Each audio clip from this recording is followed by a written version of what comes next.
Hello mummies, 1 year குழந்தைக்கு தர மாதிரி சத்து மாவு ரெசிபி தான் பார்க்க போகிறோம்.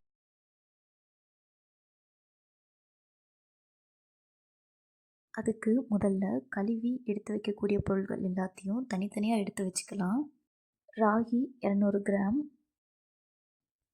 கம்பு 150 கிராம், வெள்ளை சோளம் 100 கிராம்.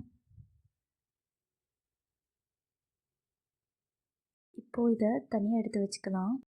தினை அரிசி 150 கிராம்,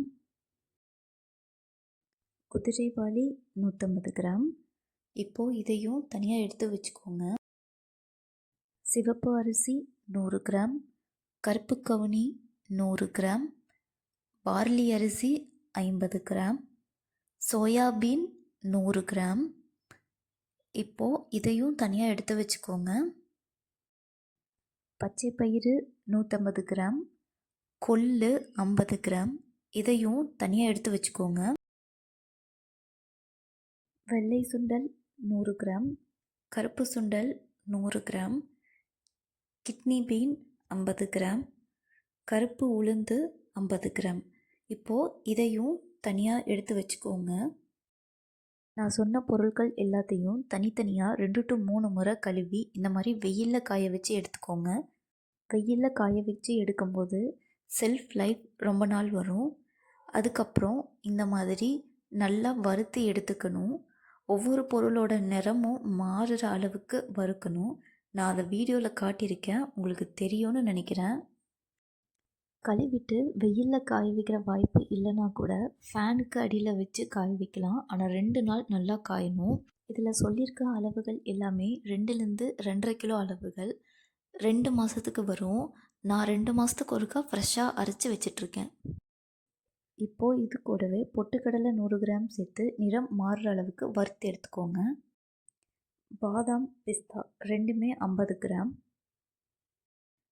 ஃப்ளாக்ஸி சீட் 50 கிராம், ஆளி விதைகள்னு சொல்லுவாங்க.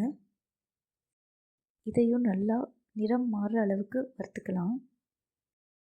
அடுத்து வாசனைக்காக ஏலக்காய் 10 கிராம். இதையும் நல்லா நிறம் மாறுற அளவுக்கு வறுத்துக்கலாம். அடுத்து முந்திரி 40 கிராம். இதையும் நல்லா வறுத்து எடுத்துக்கோங்க. கடைசியாக செரிமானத்துக்கு சுக்கு 20 கிராம். இந்த மாதிரி வறுத்த பொருட்கள் எல்லாத்தையும் மிஷினில் கொடுத்து பவுடர் பண்ணிக்கோங்க.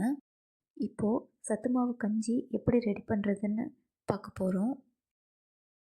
அதுக்கு 2 ஸ்பூன் சத்து மாவில் தண்ணி கலந்து நல்லா கட்டி இல்லாத அளவுக்கு கரைச்சி விடணும்.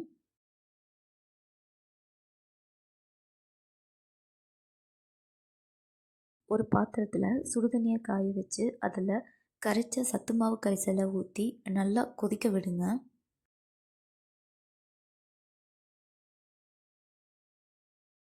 இந்த மாதிரி கொதிச்சு வரணும். 1 வயசுக்கு மேலே இருக்க குழந்தைங்களுக்கு சால்ட் ஆட் பண்ணிக்கலாம். அவ்வளோதாங்க. ஒரு பவுலுக்கு மாற்றிட்டு நெய் உருக்கி ஊற்றுனீங்கன்னா இன்னும் டேஸ்ட்டு சூப்பராக இருக்கும். இதில் சொல்லியிருக்க பொருள் எல்லாத்தையுமே குழந்தைக்கு முதல்லையே ஒரு டைம் கொடுத்து அலர்ஜிக் ஏதாவது இருக்கான்னு செக் பண்ணிக்கோங்க. ஏதாவது அலர்ஜிக் சிம்டம்ஸ் இருந்துச்சுன்னா கண்டிப்பாக ஸ்டாப் பண்ணிவிட்டு உங்கள் பீடியாட்ரிஷனை கன்சல்ட் பண்ணுங்கள். இந்த வீடியோ பிடிச்சிருந்தா மறக்காமல் லைக் அண்ட் ஷேர் பண்ண மறந்துடாதீங்க.